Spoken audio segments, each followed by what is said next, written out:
चौथे नंबर पर आखिरी मारूजी ग्रामर के हवाले से होगी। Choose the correct option according to the grammar. दुरुस्त ऑप्शन चुने ग्रामर के मुताबिक and fill up bubbles, bubbles को फिल करें। इफ़ ही वर्क्स हार्ड, अगर वो सख्त मेहनत करता, he dash win the competition, वो मुकाबला जीत जाता। देखिए यहाँ इफ़ है, इफ़ ही वर्क्स हार्ड, अगर वो सख्त मेहनत प्रेजेंट है तो ये कंडीशनल सेंटेंस है, तो अगले हिस्से में फ्यूचर आएगा, क्योंकि हम जो भी शर्त लगाते हैं वो फ्यूचर में लगाते हैं, आने वाले वक्त में लगाते हैं। तो आने वाले वक्त के लिए विल आएगा, तो ये टेंस की गलती है, तो टेंस भी इंग्लिश ग्रामर में ही आते हैं। इफ ही वर्क्स हार्ड, अगर वो सख्त मेहनत करता है, ही वो विल विन द कंपटीशन, वो मुकाबला जीत जाएगा। 16 पे देखें, सलमान इज़, सलमान है, अब्सेंट गैर हाजिर, बिकॉज क्योंकि ही इज़ इल, वो बीमार है। द अंडरलाइंड वर्ड, अंडरलाइन जो लफ्ज़ है, इज़ है, आ या आइन, एक जो है प्रोनाउन है, ये कौन सा प्रोनाउन है? पर्सनल, रिफ्लेक्सिव, ये रिफ्लेक्सिव भी नहीं है, ये पर्सनल प्रोनाउन है, क्योंकि आई, वो, यो, हे, शे, इट पर्सन्स के लिए आते हैं, लोगों के लिए आते हैं, तो ये पर्सनल प्रोनाउन है। उसके बाद नंबर 13, ही बिगेन, वो शुरू हुआ, नॉकिंग, बजाना, द डोर, दरवाज़ा।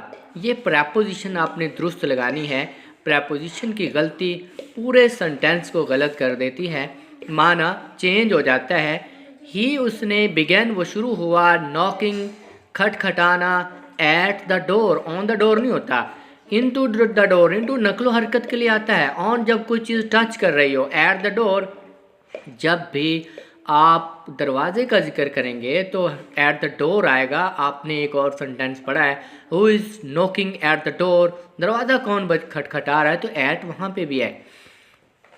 अब 18, 18वीं मारूजी, द बॉय, लड़का, लाफ्स, हंसता है, लाउडली, ऊंचा, underline word is an, underline लफ्ज़ है एक, तो ये ट्रांसटिव है या एडवर्ब है या एडजेक्टिव है? देखें पहले तो ये है कि ये लाफ्स एक वर्ब है, ये एडवर्ब नहीं, एडजेक्टिव नहीं है। लाफ्स, हंसना, हंसना काम है तो काम वर्ब होता है, लाफ्स हंसना। लाउडली एडवर्ब है, कैसा हंसता है, ऊंचा या मध्यम, तो ये एडवर्ब नहीं, ये वर्ब है। अब वर्ब कौन सा है? या ट्रांसटिव है? नहीं, ट्रांसटिव वो होता है जिसके आगे ऑब्जेक्ट का आना ज़रूरी हो। इसके आगे ऑब्जेक्ट ना भी लगेगा तो भी अपना माना मुकम्मल देगा, मफहूम पूरे सेंटेंस का समझ आ जाएगा। द बॉय लाफ्स, लड़का हंसता है, ऑब्जेक्ट ना लगे फिर भी बात पूरी। शी वीप्स, वो रोती है, बात फिर भी पूरी। जो इंसान खुद काम कर ले, जिसका ऑब्जेक्ट ना लगे तो भी बात पूरी हो, उसको जो है ना इंट्रांसिटिव वर्ब कहते हैं, कि नहीं उसके साथ आना एडवर्ब ने, ऑब्जेक्ट ने नहीं आएगा तो भी बात पूरी होगी।